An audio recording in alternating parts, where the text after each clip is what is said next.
Assalamualaikum warahmatullahi wabarakatuh. Pada hari ini, kami kumpulan 2 akan membentangkan perbincangan tentang pengaruh dan cabaran teknologi maklumat dan komunikasi di bawah topik 7. Sebelum perbincangan tentang pengaruh dan cabaran teknologi maklumat dan komunikasi dilakukan secara mendalam, saya Siti Najwa binti Ismail akan menerangkan terlebih dahulu maksud teknologi maklumat dan komunikasi atau lebih dikenali dengan ICT. ICT, apakah sebenarnya maksud ICT? Perkataan I, C dan T merupakan akronim dari perkataan Information and Communication Technology atau dalam bahasa Melayunya Teknologi Maklumat dan Komunikasi. ICT seringkali disamakan dengan IT, namun pada hakikatnya konsep ICT ini lebih meluas. Sebenarnya, perkembangan ICT telah banyak memudahkan kehidupan seharian manusia, berbeza dengan ICT beberapa dekad dahulu.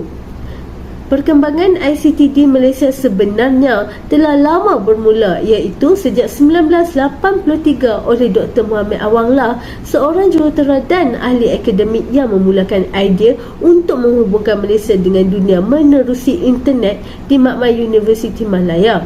Beliau telah membuat hubungan internet yang sama di akhir tahun 1984 ketika beliau ditempatkan di MIMOS, Malaysian Institute of Microelectronic System.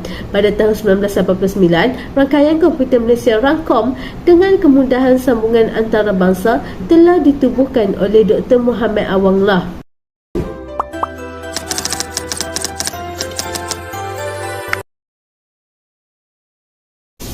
Hubungan manusia dan teknologi. Manusia mempunyai hubungan ciptaan dengan pencipta dengan teknologi kerana secara umumnya teknologi diciptakan oleh manusia untuk kemudahan manusia menggunakan akal yang telah dikurniakan oleh Allah Subhanahu Wa Taala.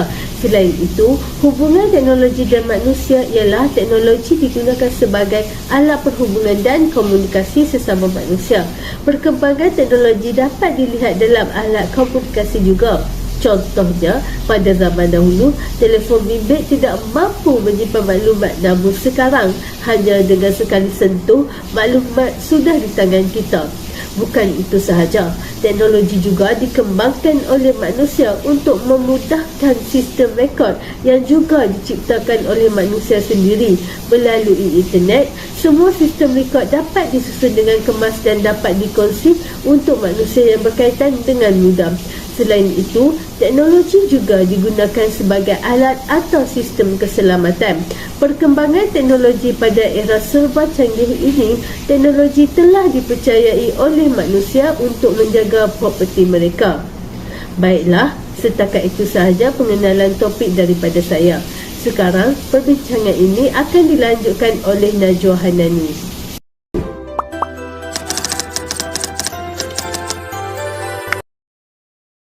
Terima kasih Siti Najwa atas perkongsian yang begitu memberi manfaat. Saya, Najwa Hanani binti Rosan, akan berkongsi tentang isu-isu semasa dalam teknologi maklumat dan komunikasi. Di antara isu semasa penyalahgunaan teknologi maklumat dan komunikasi ialah ketagihan digital. Ketagihan digital boleh digambarkan sebagai suatu situasi di mana keterlibatan yang berlebihan atau tidak terkawal terhadap media sosial seperti Facebook, Instagram, Twitter serta permainan video secara atas talian oleh sesetengah individu yang terlalu fanatik atau taksub.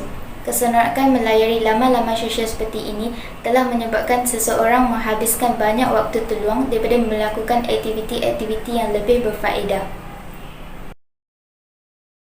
Menurut laporan dari Keratan Akhbar Harakah Delhi, penggunaan internet terutama dalam kalangan kanak-kanak berusia 5 tahun ke atas di negara ini meningkat dari 18.4% kepada 47% pada tahun 2020. Lebih membimbangkan ialah laporan kajian pengguna internet 2020 IUS 2020 yang dikeluarkan oleh Suruhanjaya Komunikasi dan Multimedia Malaysia SKMM mendapati 56.3% kanak-kanak melayari internet melalui peranti digital secara bersendirian. Hal ini demikian kerana penggunaan peranti berkenaan adalah untuk tujuan medium pembelajaran, namun ada sesetengah pelajar yang menyalahgunakannya. Ketagihan digital yang berlaku menunjukkan kebergantungan yang amat sangat terhadap gadget sehingga menyebabkan rasa tidak berfungsi jika tiada gadget di tangan. Ketagihan digital boleh merosakkan produktiviti seseorang dengan kurang melakukan aktiviti-aktiviti sosial yang lebih bermanfaat.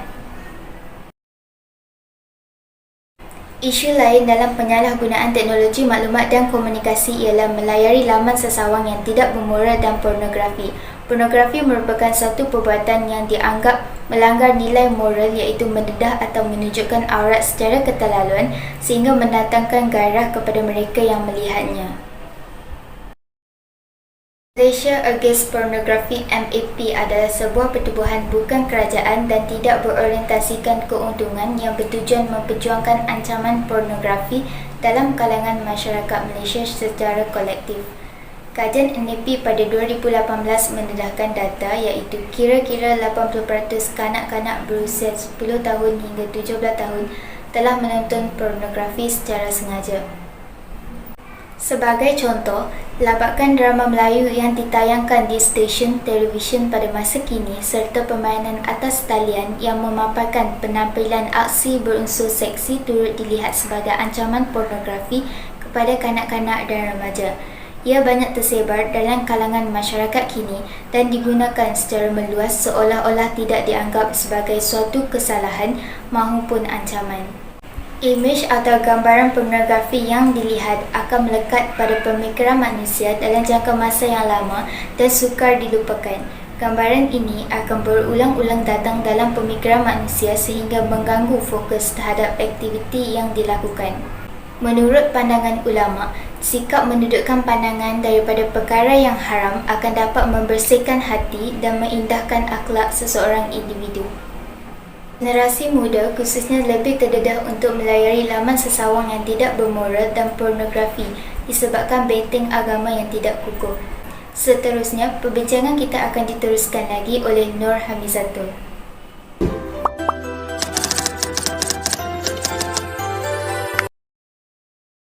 Terima kasih kepada Hanani. Saya akan meneruskan pembentangan tentang pengaruh dan cabaran teknologi maklumat terhadap kanak-kanak. Pengaruh yang dapat kita lihat adalah pengaruh media gadget kepada kesihatan kanak-kanak. Tahukah anda, WHO meramalkan bahawa setiap 5 saat, hampir 7 juta anak muda menjadi buta. Jelas sekali, memasukkan anak muda dalam isu ketagihan gadget akan meningkatkan risiko masalah penglihatan seperti rabun. Ini bukan sahaja menyebabkan kanak-kanak menjadi rabun, malah skrin gadget akan mengeluarkan cahaya biru yang mengurangkan pengeluaran melatonin.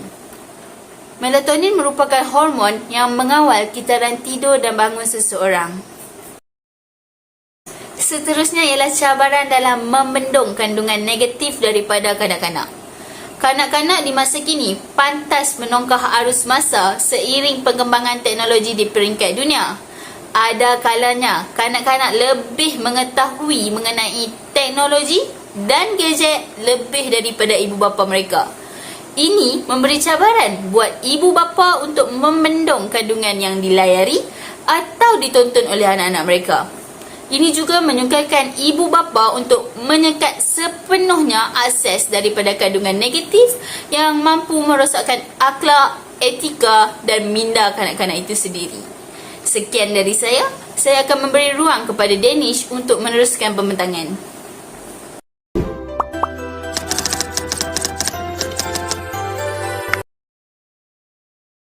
Kesan pengaruh teknologi terhadap kanak-kanak, kurang pergaulan dan interaksi sesama ahli keluarga dan rakan taulan merupakan salah satu kesan pengaruh teknologi dalam kalangan kanak-kanak. Masalah ini timbul apabila kanak-kanak terlalu fokus terhadap gadget teknologi seperti telefon pintar dan komputer riba tanpa menghiraukan sekeliling mereka. Menurut jurnal daripada pendidikan awal kanak-kanak, di Malaysia, kanak-kanak banyak menghabiskan masa melayari internet secara purata selama 19 jam seminggu.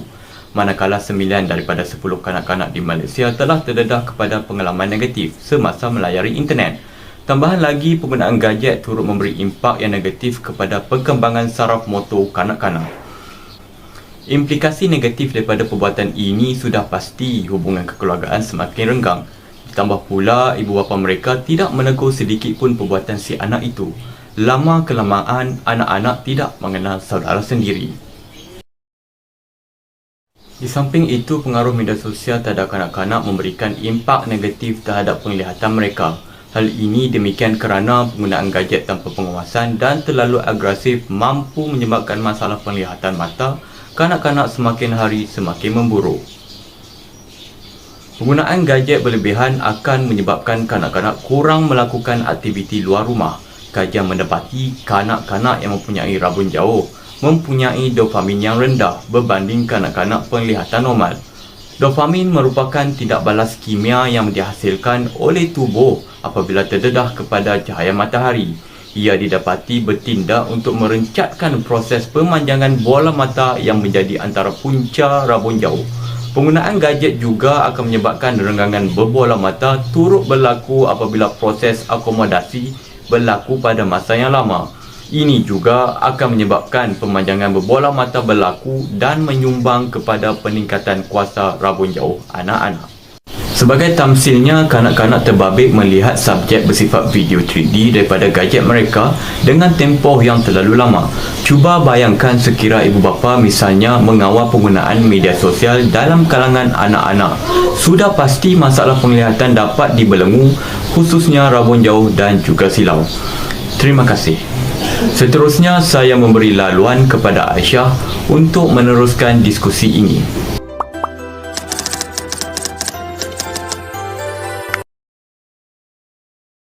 Langkah-langkah atau kaedah penyelesaian masalah. Pengelola perkhidmatan internet perlu menitik beratkan objektif strategik kepada industri internet untuk keselamatan internet kepada kanak-kanak. Bertujuan mengurangkan kebolehcapaian dalam pencarian, kandungan-kandungan yang tidak wajar dan mengehatkan capaian terhadap laman web yang berbahaya kepada pemikiran kanak-kanak dan tidak mematuhi undang-undang yang telah ditetapkan. Seterusnya, ibu bapa perlu cakna dalam memantau laman sesawar yang dilayari oleh kanak-kanak. Lebih-lebih lagi, kanak-kanak sangat mudah terdedah kepada pelbagai jenis kandungan yang tidak sihat, khususnya pornografi yang semakin berleluasa dan mudah diakses dalam internet. Seterusnya, pendidik memainkan peranan dalam membendung pengaruh teknologi kepada kanak-kanak. Masa proses pembelajaran, pendidik atau guru hendaklah memilih, mengintegrasi dan menilai perkakasan media dan ambil cakna terhadap kandungan konten-konten pembelajaran yang digunakan dalam penggunaan media massa agar relevan terhadap umur kanak-kanak di bawah 12 tahun. Berikut merupakan tips-tips dari Neuroversity dalam mengelakkan anak ketagihan gadget.